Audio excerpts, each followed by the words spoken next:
Pensa só, avançar 50 anos em apenas 5. Parece coisa de ficção científica, né? Mas essa foi a promessa, a aposta audaciosa de Juscelino Kubitschek com o seu plano de metas. Hoje a gente vai mergulhar fundo nesse período que, olha, transformou o Brasil, mas que também gerou muita controvérsia. Foi uma arrancada espetacular para modernizar o país, mas a que custo? É o que a gente vai descobrir juntos. Para a gente ter uma noção do tamanho da ambição do JK, a gente precisa olhar de onde o Brasil estava partindo. Em 1955, a renda per capita aqui era de $242. Agora, compara isso com os 2.500 dos Estados Unidos. Ou até com os nossos vizinhos, como a Argentina, com 490, e a Venezuela, com 648. O desafio era gigantesco, e a resposta, claro, tinha que ser na mesma medida. Bom, para organizar essa nossa análise, a gente vai seguir este roteiro aqui. Primeiro, vamos entender o cenário que preparou o terreno para tudo isso. Depois, a gente entra nos detalhes do plano de metas. Em seguida, vamos ver como ele foi de fato colocado em prática e, por fim, analisar o legado e as consequências dessa aposta tão arriscada. Certo, vamos ao nosso primeiro ponto. O plano de metas não surgiu do nada, não foi um raio em céu azul. Ele foi, na verdade, o ponto máximo de um processo bem longo de mudança que já vinha acontecendo há décadas na economia brasileira. E o grande estopim para essa mudança foi a crise de 1929. Com o mercado do café, que era o nosso principal produto, desmoronando, o Brasil se vê obrigado a olhar para dentro, a se reinventar. A gente precisava começar a produzir aqui o que não dava mais para importar. E foi assim que começou o nosso primeiro grande surto industrial, um processo tão reativo que o economista Celso Furtado chegou a chamar de inconsciente. Foi quase que sem querer, sabe?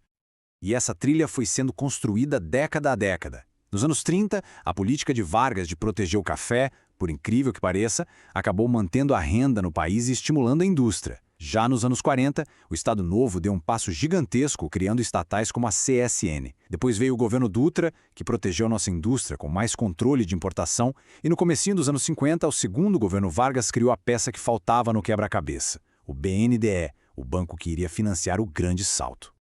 E é exatamente nesse cenário, com uma indústria já caminhando, mas ainda precisando de um belo empurrão, que Juscelino Kubitschek chega à presidência.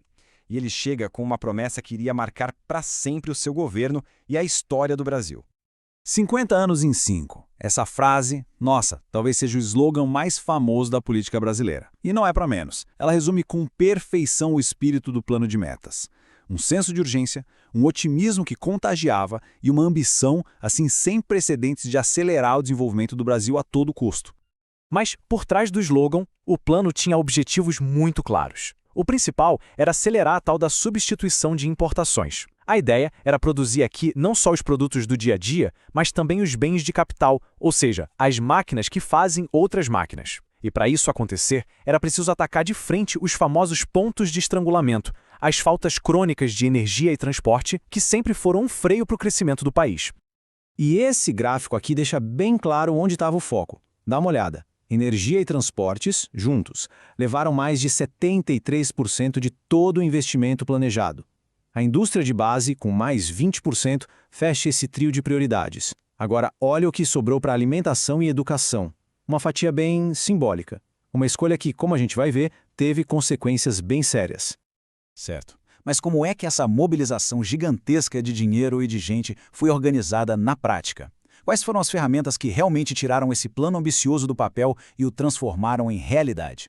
A estratégia principal ficou conhecida como o tripé econômico. A lógica era bem simples e até genial. Vamos dividir as tarefas. O Estado entrava com investimento pesado em infraestrutura, energia, estradas, essas coisas. O capital privado aqui do Brasil se concentraria nas indústrias de bens de consumo. E o capital estrangeiro seria atraído para trazer a tecnologia e a grana para os setores mais complexos, como o de carros e o de máquinas pesadas.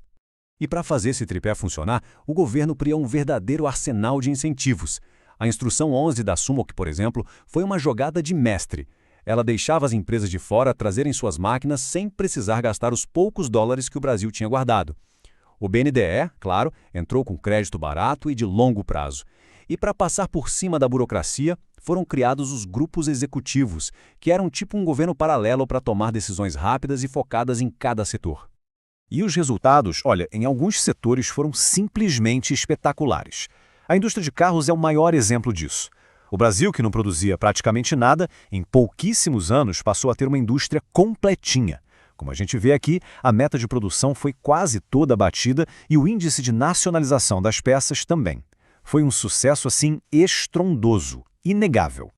Nos transportes, o salto foi ainda mais impressionante. A meta de pavimentar rodovias não foi só cumprida, não. Ela foi superada em mais de 200%. Em 5 anos, o país dobrou a sua malha de estradas federais asfaltadas. Um passo gigantesco para integrar o nosso território, que é enorme. E na indústria de base, o sucesso se repetiu. A produção de aço, que é a espinha dorsal de qualquer parque industrial, também atingiu a meta. O Brasil se consolidava, de vez, como uma nação industrial de verdade, capaz de produzir não só os produtos finais, mas também os insumos essenciais para eles. Mas toda essa velocidade, toda essa intensidade, claro, teve um preço. O sucesso do plano de metas veio junto com desequilíbrios bem profundos que iriam assombrar a economia brasileira por muitas décadas. Chegou a hora da gente analisar o preço desse progresso acelerado.